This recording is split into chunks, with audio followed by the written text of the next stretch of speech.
देखिए, स्पिरिचुअलिटी में, फिलॉसफी में और जिस क्षेत्र में आप हैं, इस क्षेत्र में ज़्यादातर लोग अनुभवी लोगों को सुनना चाहते हैं। मतलब, और जो बहुत अनुभवी हों, जिनकी उम्र बहुत ज़्यादा हो, सफ़ेद बाल हों। आप सिर्फ 28 साल की हैं।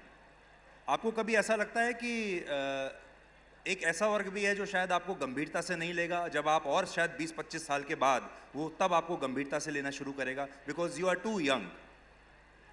बट आई थिंक आपकी लाइफ तो यही है कि आप अपने मिस्टेक से सीखते हैं, और मुझे ऐसा लगता है कि यूथ मुझे इसीलिए सुनता है क्योंकि उनको ऐसा लगता है कि कोई ऐसा बैठा है जो उनके जैसा है, ना कि वैसा जो बहुत काम कर चुके हैं या एक्सपीरियंस ले चुके हैं, क्योंकि शायद वो उस समय का एक्सपीरियंस नहीं लिए हैं जो आज के टाइम का समय चल रहा है। जो एक्सपोजर हम देख रहे हैं शायद हमारे पेरेंट्स ने नहीं देखा है। तो उस चीज़ को समझने के लिए कोई ऐसा चाहिए जो आपकी ही एज का है। तो ये तो मैं हमेशा कहती हूँ कि आप मुझे भी अगर सुन रहे हैं तो भी आंख बंद के भरोसा मत करिए, अपना रिसर्च खुद करिए। और ये मेरी सीख है, मैंने जब शुरुआत की तो अपने एक्सपीरियंसेस से मैं जो सिखा पा रही हूँ वो शायद सबके लिए थोड़ा रिलेटेबल ज़्यादा है, मुझे ऐसा लगता है। यही बात अगर मैं 20-25 साल बात करूँगी तो शायद वो रिलेटेबिलिटी ख़त्म हो जाएगी, क्योंकि तब समय अलग होगा, टेक्नोलॉजी अलग होगी, बातें अलग होगी और भागदौड़ भी अलग होगी। तो जिस समय जो प्रॉब्लम आ रहा है हम उसी समय उसके बारे में बात क्यों नहीं कर सकते? हम क्यों वेट करें कि 20-25 साल गुजर जाएंगे और तब हम उस पर बात करेंगे, क्योंकि तब मैं एक सर्टिफिकेट दे सकती हूँ कि अब मैं एक्सपीरियंस्ड हूँ। तो मुझे लगता है ये थोड़ा सा गलत हो सकता है यूथ के लिए। तो जो अभी देख रहे हैं उस पर अभी बात करते हैं ना, ताकि अभी उसको सॉल्व कर सकें। जया किशोरी पूरी दुनिया को सिखाती हैं कि समस्या कोई हो जाए लाइफ में तो क्या करना चाहिए, हमारे संस्कार कैसे होने चाहिए, किसी डिफ़िकल्ट सिचुएशन से बाहर निकलना है तो क्या करना चाहिए। जया किशोरी को कौन सिखाता है? मुझे स्क्रिप्चर्स सिखाते हैं और मैं वही लोगों को सिखाती हूँ कि आपके हर सवालों के जवाब आपके स्क्रिप्चर्स में हैं। आप एक बार उठाइए, पढ़ना शुरू करिए। शुरुआती 1-2 बार आपको हो सकता है आपके सर के ऊपर से जाए, मेरे भी गए थे, लेकिन तब छोड़ना नहीं है, क्योंकि अच्छी चीज़ पहली बार में समझ नहीं आती है, ईजी नहीं होती, और इसीलिए अच्छाई में लोग बढ़ते नहीं हैं। तो 1-2 बार आपको समय लग सकता है, पर डेफिनेटली आई विल से कि आपके लाइफ में इतना बड़ा चेंज आ सकता है। तो जिस चीज़ को आप ढूंढ रहे हैं, आपकी खुशी, सुकून, पेशेंस, कामनेस, ये सब आपके स्क्रिप्चर्स में है। तो मुझे वहीं से मिलता है। मैं आपको उसका कुछ परसेंट देने की कोशिश करती हूँ, पर अगर आपको 100% चाहिए तो प्लीज़ खुद जाइए, अपने स्क्रिप्चर उठाइए और पढ़िए, ताकि आपको मेरी भी ज़रूरत ना पड़े। आप कुल मिलाकर सिर्फ 28 वर्ष की हैं अभी, और अभी आप कहती हैं कि आपने इतना पढ़ लिया, आपको संस्कृति का इतना ज्ञान है, आपने हमारे ग्रंथों को पढ़ लिया, उसके आधार पर आप लोगों को बताती हैं। आपको ये प्रेरणा किस उम्र में मिली कि आपको ये करना है? मुझे बचपन से ही मिली प्रेरणा, आई वुड से। करना है ये मुझे बहुत बाद में समझ आया, और जब समझ आया तब मैं ऑलरेडी कर रही थी। I was already famous. लेकिन जिस एज में आप 15-16 की एज में सोचते हैं कि अब करियर चुनते हैं या समझते हैं, तब तक मैंने कथाएं भी शुरू कर दी थी। लेकिन मेरे घर का माहौल ही हमेशा से रिलीजियस था, स्पिरिचुअल था। तो मुझे बचपन से स्क्रिप्चर्स पढ़ाए गए, भगवान की कहानियाँ बताई गई लेसन्स के हिसाब से। सिर्फ इसीलिए नहीं कि आपको पूजा पाठ करनी है, पर क्योंकि एक लेसन सिखाना कि डिसिप्लिन क्या होता है, आपको किस वक्त पर लड़ना है, कब नहीं लड़ना है, कब दिमाग का इस्तेमाल करना है, कब बल का इस्तेमाल करना है, ये बहुत पहले सिखाया गया। और इसीलिए मैं कहती हूँ कि आज हर पेरेंट को, कि आप बच्चों को बड़े होने के बाद सोचते हैं कि समझदार हो जाएगा तब समझाने की कोशिश करेंगे, पर समझदार होने के बाद तो आपको समझदार नहीं समझता, क्योंकि उसको लगता है हम दोनों के लाइफ अलग है, इनके लेसन्स अलग है, मेरे लेसन्स अलग है। तो शुरुआत तो बचपन से ही करनी पड़ेगी। तो घर में अगर आप वो माहौल नहीं रखेंगे, अगर आपने स्क्रिप्चर्स नहीं पढ़ी होगी, मेरे पेरेंट्स ने पढ़ी तो वो मुझे पढ़ा पाए। आज अगर पेरेंट्स ही नहीं पढ़ेंगे तो बच्चों को कैसे पढ़ाएंगे? तो शुरुआत पेरेंट्स को करनी पड़ेगी, तब जाके बच्चा वैसा बन सकता है। आपका जो स्टारडम शुरू हुआ, वो अगर हम देखें तो पिछले 5-6 साल में आपका जो स्टारडम है वो बहुत बड़ा है। और इसी तरह से अगर हम सोशल मीडिया को देखें तो सोशल मीडिया का भी जो उदय है, इंस्टाग्राम जैसे प्लेटफॉर्म्स का, वो भी यही पीछे 5-6 साल का है इंडिया में अगर आप देखें तो।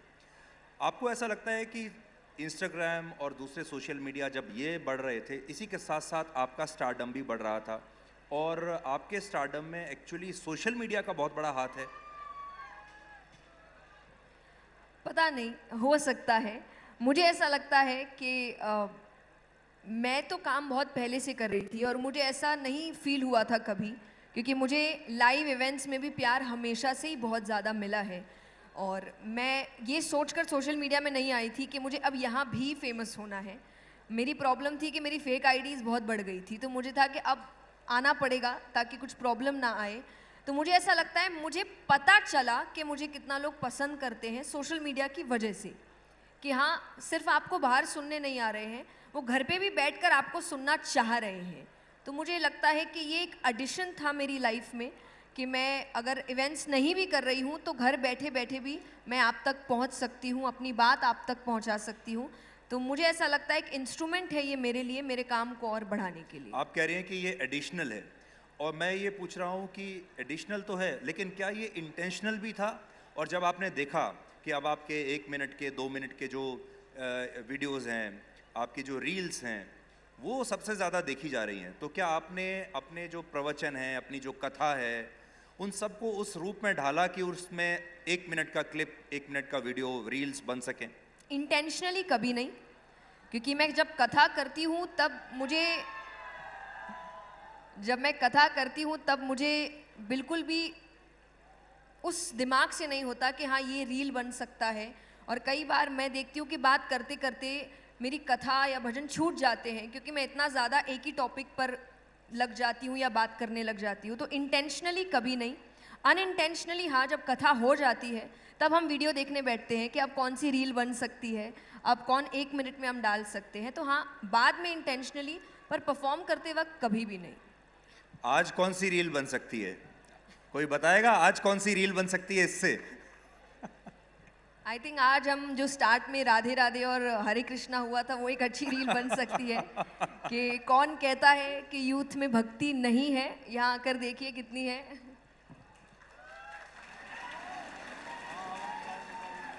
चलो, अच्छा लगा आप सबका पार्टिसिपेशन यहाँ देखकर, और ये देखकर कि यूथ में भी भक्ति है। लेकिन क्या ये भी इंटेंशनल है कि आपने ये सोचा कि आप यूथ को अपना टारगेट ऑडियंस बनाना चाहती हैं, और ज़्यादा आपका जो फॉलोअर है वो युवा वर्ग ही है? जो लोग पिछली जनरेशन के हैं, आपके पिता की जनरेशन के हैं, क्या वो भी आपको सुनने के लिए आते हैं, या वो ये समझते हैं कि अरे अभी तो इसकी उम्र कुछ नहीं है, ये हमें क्या बताएगी? नहीं नहीं, आते हैं, यहाँ भी बैठे हैं देखिए है ना, तो बिल्कुल आते हैं। And I am very happy, मैं बहुत ब्लेस्ड फील करती हूँ कि मुझे ऐसा लगता है मुझे हर एज सुनने आती है। तो मुझे बच्चे भी सुनने आते हैं, मुझे युवा भी सुनने आते हैं, मुझे मेरे पेरेंट्स के एज के सुनने भी आते हैं, और मुझे ग्रैंड पेरेंट्स के एज के भी सुनने आते हैं। तो मुझे खुशी मिलती है कि भगवान ने ये कृपा करी है मुझ पर, और शायद फिर ऐसा लगता है कहीं 1-2% तो अच्छा काम कर रहे हैं कि हर एज आपको पसंद कर रही है, हर एज को लग रहा है कि कुछ ना कुछ तो सही बोला जा रहा है। मैं जब कल शाम को मैं आपके बारे में थोड़ा रिसर्च कर रहा था और देख रहा था कि आपके बारे में क्या इंटरनेट पे है और आपके कौन कौन से वीडियोस ज़्यादा चलते हैं, तो जो वीडियो सबसे ऊपर आ रहा था आपके बारे में वो ये था कि जया किशोरी की शादी कब होगी। तो आज इतने सारे लोग हैं, पूरा देश आपको सुन रहा है। 2 सवाल हैं कि क्या आप इस तरह की जो क्वेरीज हैं, जो लोग, इसका मतलब बहुत सारे लोग ये जानना चाहते हैं, क्या आप इसे कितना गंभीरता से लेती हैं? और दूसरा ये कि लोग आपको स्पिरिचुअलिटी के साथ जुड़ा हुआ समझते हैं, तो आपको संत समझने लगते हैं, सोचते हैं कि आप कभी शादी नहीं करेंगी, आप नॉर्मल नहीं हैं। दोनों के जवाब आप दे सकती हैं आज। पहला तो नहीं, मैं गंभीरली नहीं लेती हूँ इन चीज़ों को, क्योंकि मुझे ऐसा लगता है मैं अभी अपने काम में बहुत खुश हूँ, मैं अभी अपनी लाइफ में बहुत खुश हूँ, और कोई बहुत बड़े चेंज के लिए मैं अभी तैयार नहीं हूँ। मुझे बहुत काम है मेरे कि मैं शादी के लिए अभी कुछ सोचूं, तो ऐसा कोई भी थॉट अभी नहीं है शादी का। जब होगा आपको बता दिया जाएगा, मेरे वेरीफाइड चैनल्स हैं उनके थ्रू, तो आप दूसरे चैनल्स की ओर ना जाए कि कुछ भी अगर आपको बताया जाए। बाकी डेफिनेटली आप जिस फील्ड में हैं, मैं जिस फील्ड में हूँ, वहाँ पर एक डर लोगों को रहता है, स्पेशली अगर आपको बहुत पसंद किया जा रहा है तो उनको ऐसा लगता है कि नहीं नहीं करना चाहिए, नॉर्मल लाइफ जीनी चाहिए, क्यों नहीं करेंगे शादी? तो डेफिनेटली करेंगे। मैंने हमेशा कहा है, हम जो पिछला हमने सेशन किया था उसमें भी, कि मैं साधु संत साध्वी नहीं हूँ, मैं आप जैसी हूँ। बस मुझे भगवान अच्छे लगते हैं, मुझे स्क्रिप्चर्स अच्छे लगते हैं, और मेरी नज़र में ज्ञान वही अच्छा जो बांटा जा सके। तो जो थोड़ा बहुत मुझे पता है मैं बांटने की कोशिश करती हूँ। बाकी सीख मैं भी रही हूँ, सीख आप भी रहे हैं, दोनों मिलकर सीखते हैं तो ज़्यादा दूर तक जा सकते हैं। बाकी हूँ मैं एकदम नॉर्मल लड़की। देखिए, आजकल सोशल मीडिया पे वैसे तो बहुत सारे लोग हैं जो हमें ज्ञान देते हैं, बहुत सारे संत हैं, महात्मा हैं, ये बहुत बड़ा एक कह सकते हैं कि बहुत बड़ा क्षेत्र बन गया है, या बहुत बड़ा बाजार बन गया है। इंस्टाग्राम अगर आप खोलें और आपने एक स्पिरिचुअलिटी पे वीडियो डाल लिया तो आपको सैकड़ों वीडियोस अलग अलग लोगों के मिलने लगेंगे। लेकिन एक और बात है, you are very good looking also, does it help?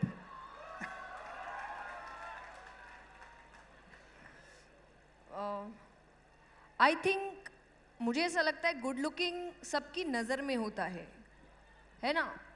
आपको कुछ लोग अच्छे लग सकते हैं, आप जब आप अपने फ्रेंड्स को दिखाते हो तो कई बार उनका रिएक्शन होता है कि इतना तो कुछ खास है नहीं।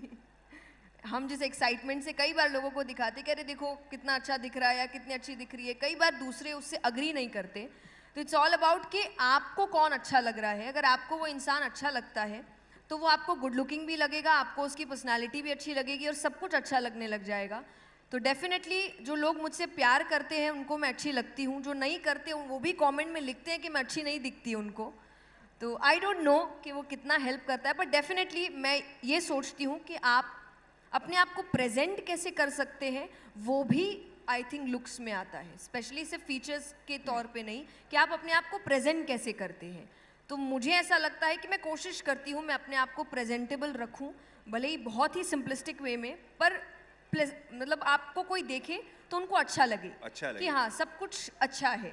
तो वो मेरी एक कोशिश रहती है, आई थिंक वो ज़रूर हेल्प करता है और वो सबको करता है। क्योंकि जब हम मोटिवेशन की भी बात करते हैं कि how to make a good impression, तो हम हमेशा कहते हैं कि आप अपने आप को प्रेजेंटेबल बनाइए, वेयर गुड क्लोथ्स, एक अच्छा आप हेयर स्टाइल रखिए, आप अपने फेस को क्लीन रखिए। क्यों? ताकि आप प्रेजेंटेबल लगे, कि आपको लोग देख सके अच्छे से। तो ये एक मोटिवेशन का भी प्रोसेस है कि आप कैसे अपना इम्प्रेशन अच्छा बना सकते हैं। हमारा जो आज का सेशन है उसका नाम है चाहे कृष्णा कहो या राम। राम और कृष्णा आप तो कथावाचक हैं।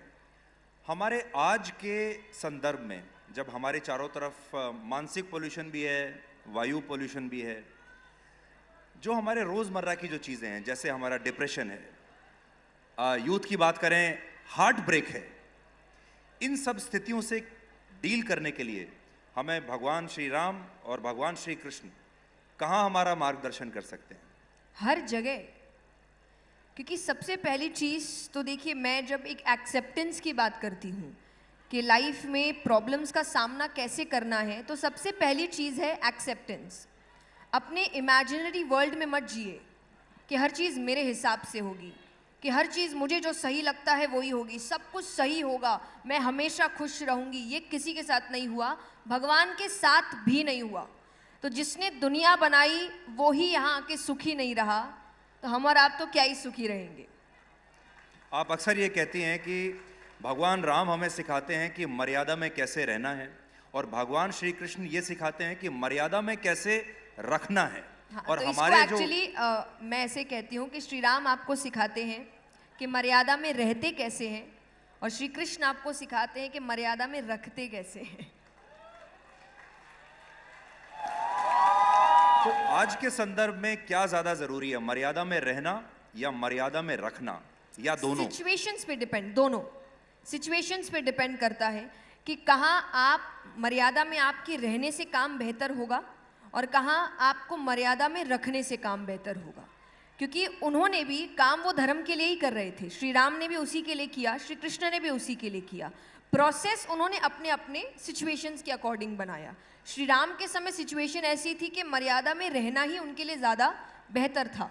श्री कृष्ण के समय उनको लगा कि रहकर बहुत सिखा लिया, अगर नहीं समझ में आ रहा तो अब रख कर सिखाते हैं। तो इट्स ऑल अबाउट कि आपका सिचुएशन कैसा है, आपको अपने सिचुएशन के अकॉर्डिंगली अपने आप को टर्न करना पड़ेगा। And that's what your scriptures teach you, कि बदलाव ही प्रकृति का नियम है।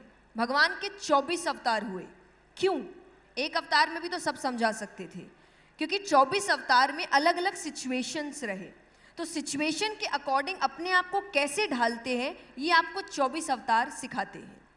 तो इसीलिए कोई भी अगर आपसे रिजिड होकर ये कहे कि नहीं हमेशा से यही चलता आया और यही चलता रहेगा, तो वो गलत है, क्योंकि भगवान ये आपको नहीं सिखाते, वो खुद समय के हिसाब से बदले हैं, तो हमें और आपको तो बदलना ही पड़ेगा।